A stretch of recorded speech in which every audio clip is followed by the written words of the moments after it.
Well, today I've got an unboxing and overview to share with you of the Umarex Gauntlet 2 and 25 caliber. I'm Dustin and you're watching Airguns Are Amazing.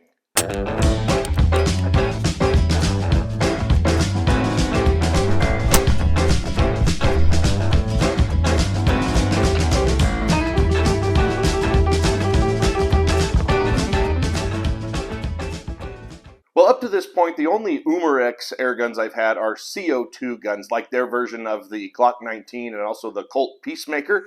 But PCPs are what I love. That's what got me into air guns. That's what keeps me into air guns. And so I decided to finally give one of the Umarex models a chance and add it to the collection. So I went with the Gauntlet 2, and with my other air guns I have, I've become a huge fan of the 25 caliber, so that's what I chose.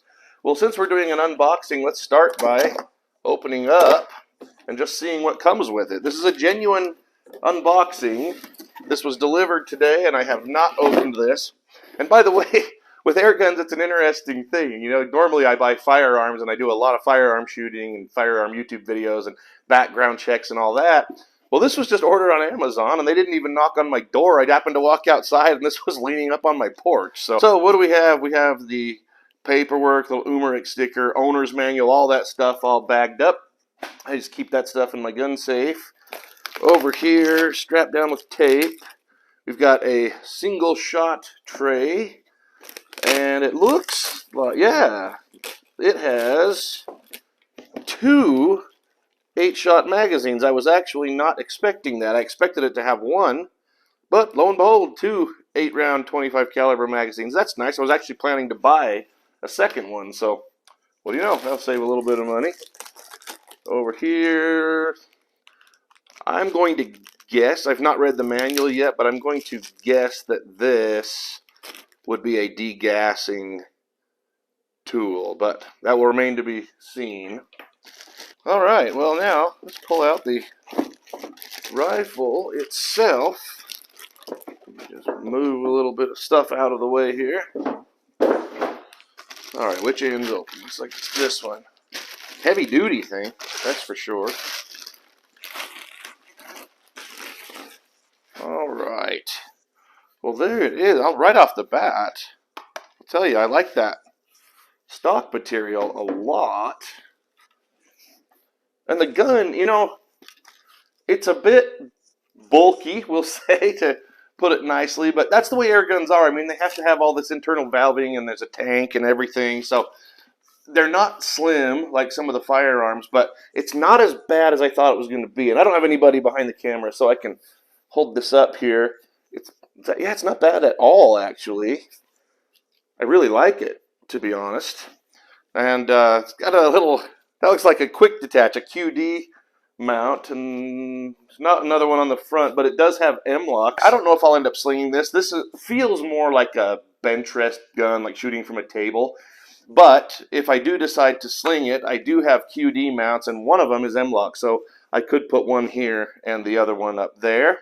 I do not have a scope yet for this gun, but as of this recording, it is arriving tomorrow, and it's actually going to be a digital scope that does day and night, and I've never used one like this particular one yet, but I'll do a video on it when it comes, and of course review on the rifle. Well, anyway, the bottle on here, I believe I read, was 24, yeah, right here, 24 cubic inches, and fills to 4,500 PSI. That's impressive. That is a lot of air at that pressure. So this should get a lot of shots. And I've seen sort of conflicting or at least varying claims on that. Some people are claiming to get around 50 in 25 caliber. I've heard some people say about 70, 75, and I've heard some people say in the 90s.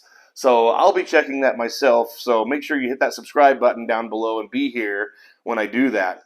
It looks to be built pretty well. One thing I was worried about with this gun, but my worry is already kind of squashed, is one of the reasons I never bought the original Gauntlet is because it seemed like the barrel was not very supported, so it could get knocked around.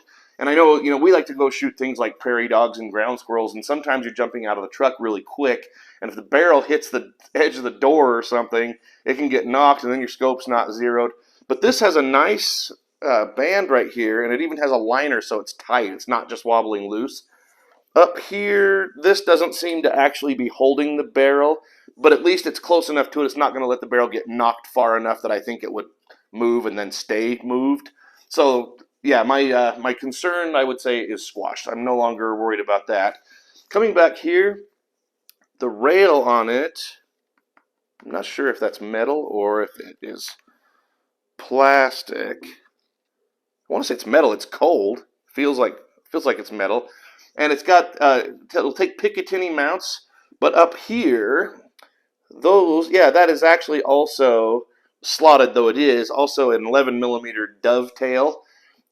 I'll just be bluntly honest, though. I don't like the dovetails that are slotted like that for the Picatinny. I wish they would go one or the other. Just because when you try to put a dovetail, 11mm mount on there, there's not a whole lot for it to grab onto with all the spaces in between. But if you have rings that mount that way, I suppose this will take them. But the rings that I'll be using are going to be Picatinny, so they will grab onto the larger portion down there. Yeah, I'm pretty sure that's metal. It's got some type of polymer, I believe, for the receiver, but it's good and solid. It's very, very slick or slim at the back over here, extremely so. And then look how much that widens up over here to accept the tank. But the nice thing is, if you do shoot this offhand, it's got a good, your hand gets a good purchase on there, and it's not uncomfortable or anything at all. The comb is adjustable. It just has the two little, use a little Allen key right there, loosen those, raise it to your liking, and then tighten them down.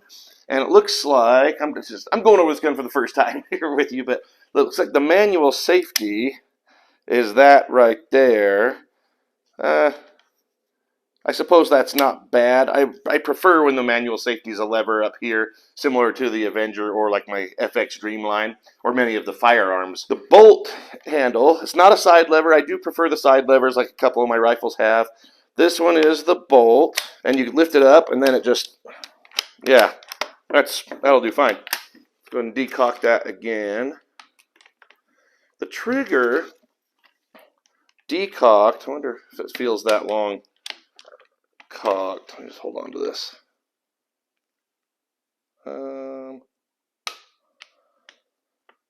It's like when I do a review of the gun, I've got a trigger gauge. I can actually see how heavy that is.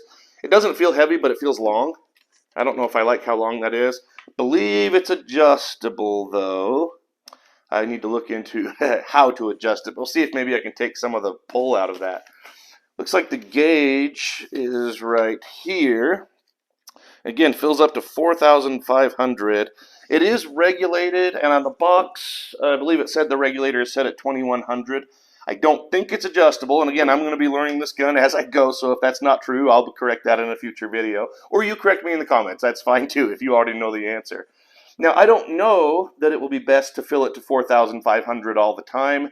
Depends on how good the regulator is, really. I'll have to see. If it ends up having kind of that bell curve in performance, slightly even with a regulator, then maybe I'll just tone it down and fill it to 3,500 or something. I'll just have to experiment with that and do some chronographing.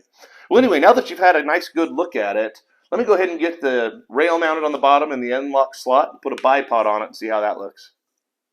All right, and there we go. Now, you might think my location for the bipod choice is interesting.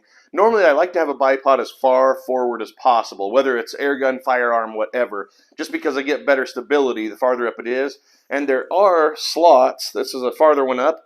But the screws on my M-lock rail, they're just a little bit long. I don't think they would come in contact with the tank, but I don't want any chance of that. And back here, the tank is necked down, so they're definitely not touching. In fact, I can see the screws through there, and there's plenty of clearance by having them located right there instead. So that is where they're going to be. One thing I failed to mention before, this does have a built-in Foster fitting, and that cover is nice and snug, so it won't fall off. But I love that. I have a couple of guns. In fact, my favorite air gun I own, it's an FX Dreamline. Shoots wonderfully, but the thing has a fill probe I have to carry around, and I don't trust myself not to lose that. I'm sure one of these days I'll get out in the field and not have it or something. So I love when they put the built-in fittings right there. So thank you, Umarex, if you ever see this video. Well, there you have it. It's totally empty, the tank right now, so it's going to need to be filled. Tomorrow I'll be getting a scope on it. I'll do a video on the scope, unboxing, and we'll review it, of course. So be sure to stick around. I think this is going to be a pretty fun rifle. I can't wait to see how powerful it is, if I need to get heavier pellets than what I shoot in my other 25s. But I hope you're here with me when I do that. So please don't forget to click that like button down below and subscribe to the channel so you can be here for all that. And thank you all so much for watching.